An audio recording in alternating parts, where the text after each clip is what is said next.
Right now on GBH News Rooted, sanctuary cities continue to be a target for the Trump administration. The federal government gave places like Boston a deadline of August 19th to comply with federal immigration law.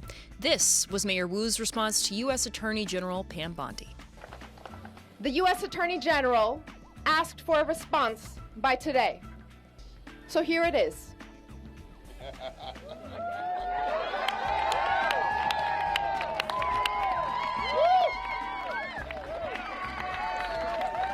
Here is our response. Stop attacking our cities to hide your administration's failures.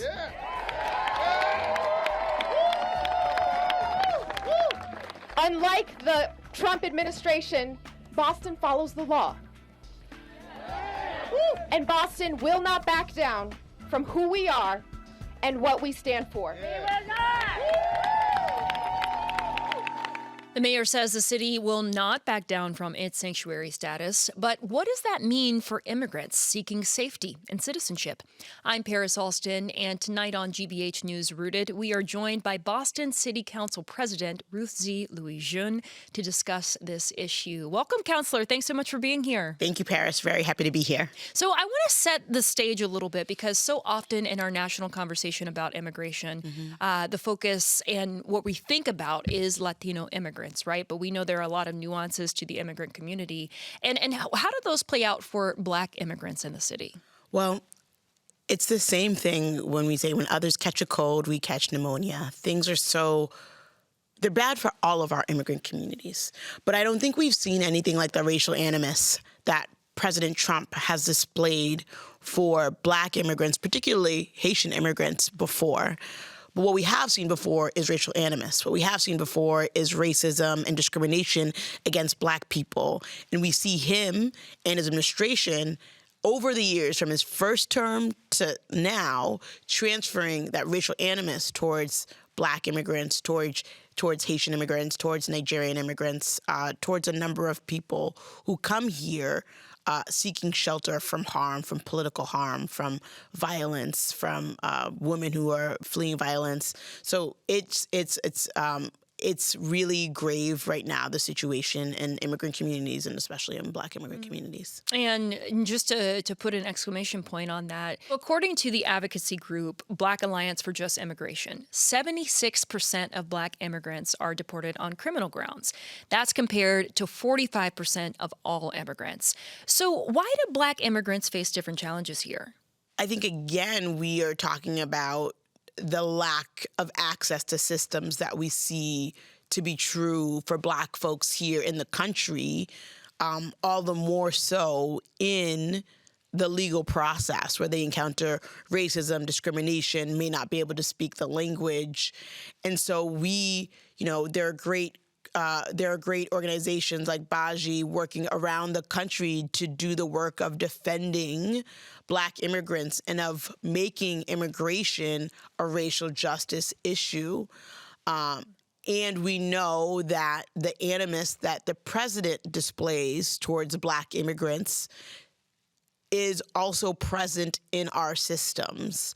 And so when a Black immigrant goes before the judge, are they likely to be believed for their story of persecution and their story of harm? All of these things make it more difficult for Black immigrants to receive justice. And I do want to be careful here, and just, in the way that I have presented this is to not saying that Latino immigrants are somehow safer, right? We know that our Latino communities are also under a lot of fear right now just because of the way that they look and perceived. But we also know that these nuances exist because of how race functions in America. Exactly. And not too long ago, Board Czar Tom Holman made a huge splash, and we talked about this with Brockton City Councilor Jean Bradley Durenencourt and Dr. Gerard Garbeau. They came on to GBH News Rooted, and we discussed this whole concept of bringing hell to Boston, particularly in the context of how the city is positioning itself as a sanctuary city and helping care for Haitian and other migrants who come here seeking asylum or a better life. And how has that reverberated throughout the community since then? Here we have a president who said that he was going to focus his time on criminals. And we have immigrants who the data shows, by and large, are much more, on average, more law-abiding. The Cato Institute, a libertarian conservative organization, has data showing how Haitian immigrants specifically are, I think it's 81% less likely to be in part of our carceral system. So the president isn't going off of data. He's going off of vibes, and that's bad leadership. It is bad leadership, and it is bad for our economy, if I'm being honest. You have residents here, Black immigrants, and I'll talk specifically about Haitian immigrants, but we have the owner of Suya Joint, her brother, Nigerian immigrant, right now being detained with little information by ICE. This is an injustice. Our immigrant communities are business leaders. They are entrepreneurs. They are contributing members to our tax base. They are your home health care workers when your grandfather needs someone at home to come visit them. They are our hospital workers. They are our bus drivers. They are integral to our society. And what this president is doing is nothing more than a delegalization campaign, because we are talking about people who are here with lawful status. He said he was going after those who are here unlawfully or illegally, as he likes to state. But we have seen time and time again that his focus has been on stripping people, particularly Black and Latinos, who have legal status, whether it's through the CHNV program that covered Cuba, Haitians, Nicaraguans, and Venezuelans, or the temporary protected status program, which has provided status, at least for Haitians, since 2010, the fatal earthquake, up until now with 3 designations. We see a lot of fear reverberating throughout the Haitian community, throughout the Black immigrant, Latino immigrant community. We see a lot of fear too in our corporations and in industries, from food services to transportation to healthcare, who are nervous as well about losing and having to let go. And we've already seen many of them let go. Workers who are integral to caring for people in the city and to serving the city. So it's been really, really difficult. And in addition to the economic effects, what are the dangers of not having those people here? We are already toying with a recession in this country because of the policies, the questionable, more than questionable economic policies being advanced by this president. To then lose an important part of our tax base, I don't know if we really understand what that would mean. There's no other cavalry coming. There's no workers we've trained for these positions. And if we're being honest, many of these positions that are filled by immigrant labor, by Black immigrant labor, are often jobs that people aren't running towards. The Black job. Right, exactly. And so, yes. There's just so we much. don't have to go down that road. So much to say. There's so much to say. I don't even know where to start and stop. But it's really dangerous. And so I always tell people, even if the moral argument that people should have due process, that people who are here legally and lawfully should not be de-stripped, there's an economic argument that is at the very root of what keeps this city, what keeps this country going, that we really need to be paying attention to. And you have business leaders saying that now in a way that we need to be a lot louder about. Now, the federal judge recently blocked the Trump administration from withholding grants and other funding from sanctuary cities, like Boston was included in that list of 34 cities that the judge put those protections over the Trump administration for. And now Boston City Council has backed several bills like Safe Communities, Immigrant Legal Defense, Dignity.Deportation. How is the city council ensuring that Black immigrants are prioritized in these protections? The minute that I realized that we were going to have a second term of President Trump, I filed a resolution in defense and recommitting ourselves to the work of the Trust Act, saying that our Boston Police Department works best when it works in partnership with community. And that means enforcing the laws, going after the bad guys, regardless of immigration status, and not doing the work of the federal government, which is what they want us to do. To be clear, they want us to do their work and engaging in civil deportations. So we're talking about people who they want us to help deport them for the sole purpose of that they are unlawfully here. And we are very clear that our Boston Police Department is focused on local crimes and making sure that we are going after people who are violating our laws and that we are upholding the laws. Not only did we reaffirm unanimously, everyone on the Boston City Council reaffirmed the Trust Act. We have put more money into supporting communities and community organizations that are doing work around the legal rights for folks who are facing issues with respect to ICE or deportation. Now, it's not enough. It's never going to be enough. But we are trying to do our part, and we work in conjunction with a number of organizations who are doing this work. There's the Loose Network. There are others who are the Mirror Coalition that are out there informing immigrants of their rights and also helping people find legal defense. That is the most important thing when someone is detained, is that they have legal representation. The Suffolk County Sheriff's Department is going through some turmoil right now, given what's happened with Sheriff Steve Tompkins. We also know that Suffolk County cut its ties with ICE in 2019. But is there a concern among the Boston City Council that if leadership changes, that commitment to not working with ICE could also change? We have to follow in the City of Boston the Trust Act. That is our law, and we state that our Boston Police Department is not engaged in the work of civil deportations. Now, what people don't understand is if they came forward with a credible concern regarding kidnapping or human trafficking, a criminal detainer, that we're talking about a different circumstance. So no one is trying to stand in the way of them going after people who are engaged in crimes and who may be deportable. What we are saying is that the 17-year-old who's going to school, the 34-year-old who works inside of a kitchen, those people are our residents here in the city of Boston. Again, many of whom had lawful status, but for President Trump and his administration's delegalization campaign, we want to protect them. And so even though there are jurisdictions that do not have the Trust Act like we do in the city of Boston, there is still the Massachusetts Supreme Judicial Court, which issued a decision called the Lund decision that states that jurisdictions can't detain someone for ICE beyond their criminal sentence.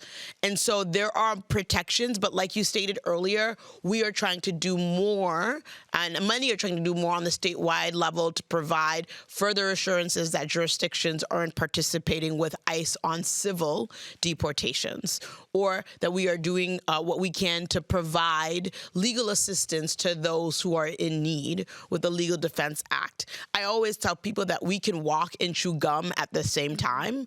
We can take care of folks who have been here for 5 generations, who are 5-generation Bostonians, or who are veterans and have served this country, and we can take care of our most vulnerable populations. That's what my job is as a president of the city council, as an at-large city councilor, and also with a particular eye towards equity, towards those who have been too long ignored, sidelined, and excluded by our systems. And so often, Black immigrants fall into that category. When we look at the Haitian community alone, Boston has the second largest per capita Haitian population. They are everywhere from our hospitals as doctors, to our hospitals as translators, to our hospitals as cleaners. And I'm emphasizing the healthcare industry because we in the Commonwealth of Massachusetts, we are the state of meds and eds. People want to come here for our schools. They want to come here for our hospitals. And so much of that is undergirded by a rich immigrant population, by the Haitian population. And so it's important that we continue to stand with them. And at the same time, there is concern about what could happen if the city of Boston does not comply with the federal government's rules. And so we know that a federal judge has blocked the Trump administration from withholding grants and other funding from sanctuary cities like Boston. But we have also seen militarized deployments in cities like D.C. and L.A., where there is a heavy population of not only immigrants, but also Black folks, right? So should Boston be concerned about that happening here? With this administration and how rogue they're going and how much they are flouting the law and engaging in unconstitutional activity, Judge Orrick, in his 15-page decision, issuing his second preliminary injunction against what the Trump administration is trying to do by withholding money and grants, said that this is an unconstitutional coercive threat. And that's what we're seeing time and time again from this administration.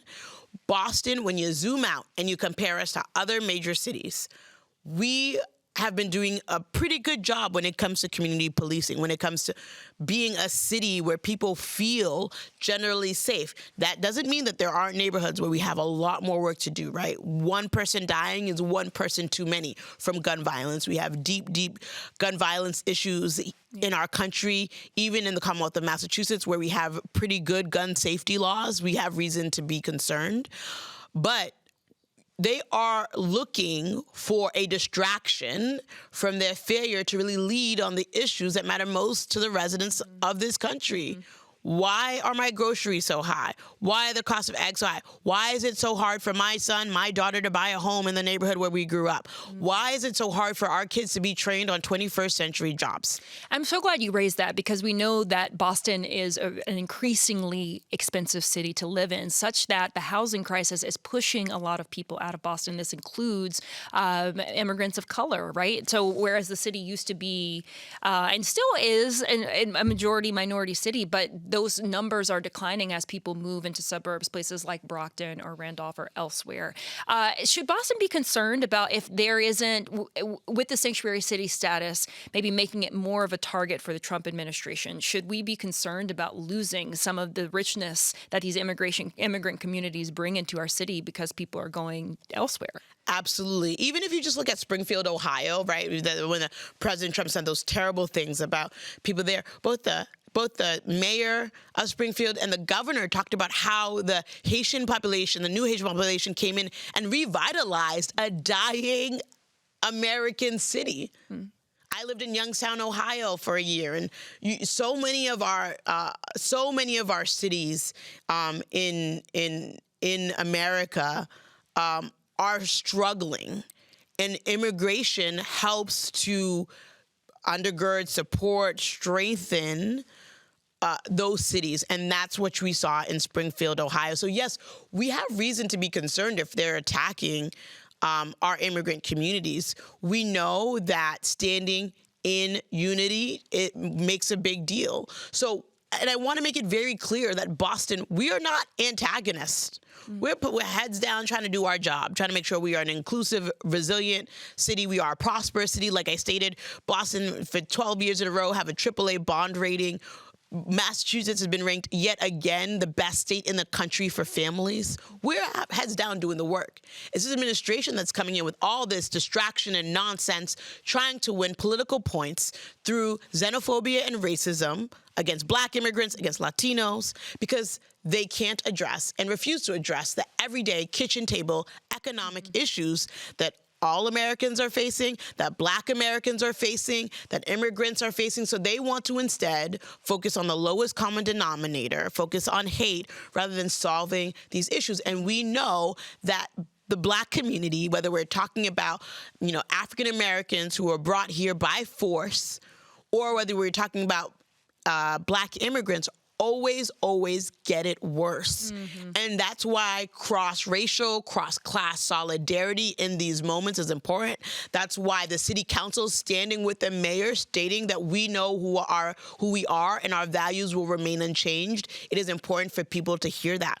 And I just like to remind people that almost everyone here has an immigrant story, unless you are the descendants of folks who were brought here by force via slavery, African Americans, or you are indigenous to this land. It's a great reminder, Counselor. And we talked about, and within those kitchen table issues is housing, right? And is the housing strategy of 2025 that Boston has addressing the needs of immigrant families? Because we know that in 2023, when we had an influx of migrants, we saw our emergency shelter system over capacity because our housing system is over capacity, right? So is there a plan there? It's important that we have a housing crisis because a lot of people want to live in Massachusetts and a lot of people want to live in Boston. We need to do the work of building more housing. We need to do that work.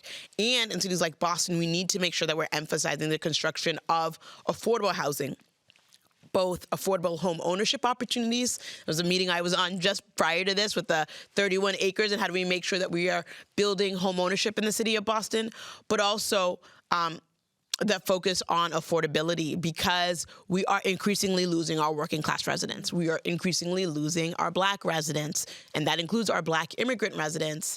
And so it is important for us to focus on housing. When you look at the city of Boston in comparison to other cities and towns around the Commonwealth, we are outpacing everyone in development, and still it is not sufficient. It is not enough. That's why the work of the MBTA Communities Law requiring zoning that allows for the construction of more housing is important. That's why we in the city of Boston are looking at our zoning to build more housing, whether it's the Squares and Streets program or whether it's through neighborhood zoning.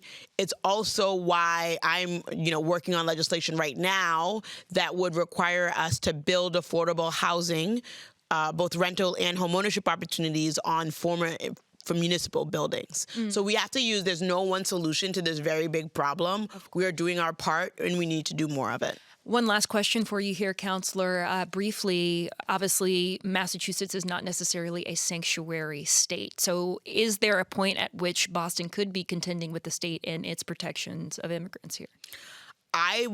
I believe that we're hopefully rowing in the same direction.